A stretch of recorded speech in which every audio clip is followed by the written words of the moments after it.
Que fait le Seigneur Jésus quand il vient en nous?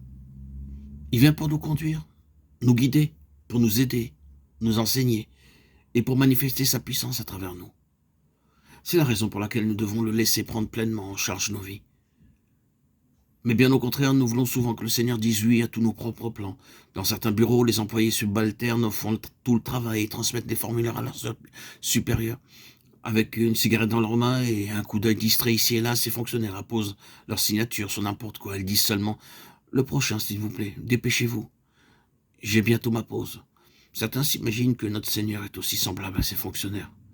C'est pourquoi ils font tous leurs plans, ou bien leurs femmes ou leurs amis les font pour eux. Puis ils vont vers le Seigneur et prient « Maintenant, Seigneur, s'il te plaît, donne ton accord. » Et s'il ne le fait pas, ils se mettent à pleurer, se plaindre, murmurer. Et disent « Seigneur, fais-moi grâce, dis-moi oui. » Mais tout cela n'est qu'une plaisanterie, n'est-ce pas? Si vous reconnaissez Christ comme votre Seigneur, vous devez alors le consulter avant de faire vos plans. Vous devez prier chaque jour.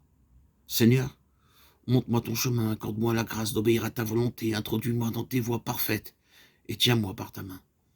Si vous le faites, ce sera pour vous une expérience pleine de joie. Tous ceux qui sont conduits par l'Esprit de Dieu sont fils de Dieu. Romains 8, 14.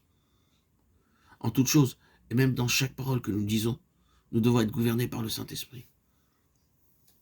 Quelques-uns disent qu'ils ont reçu le Saint-Esprit, mais lorsque vous leur demandez comment ils découvrent la volonté de Dieu, ils sont incapables de vous donner une réponse.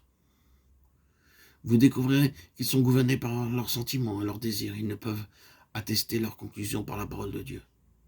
Il nous est dit dans Romains 12, 2, discerner ou éprouver quelle est la volonté de Dieu, ce qui est bon, agréable et parfait.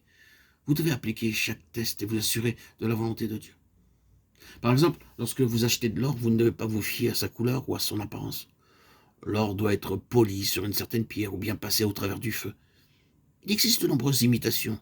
Ceux qui iront en Angleterre, aux USA, pour la première fois seront déçus par la margarine. Ce n'est pas du beurre. Cela y ressemble seulement.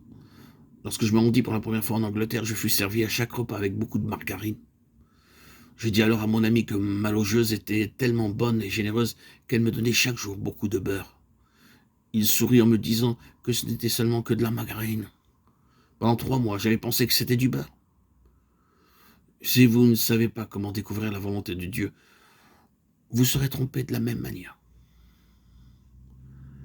Les croyants doivent prier ensemble pour tout ce qui se rapporte à l'Église jusqu'à ce qu'ils aient une même pensée, une parfaite paix dans leur cœur à l'égard de la volonté de Dieu. Le seul enseignement biblique n'est pas suffisant. L'unité dans la prière est nécessaire.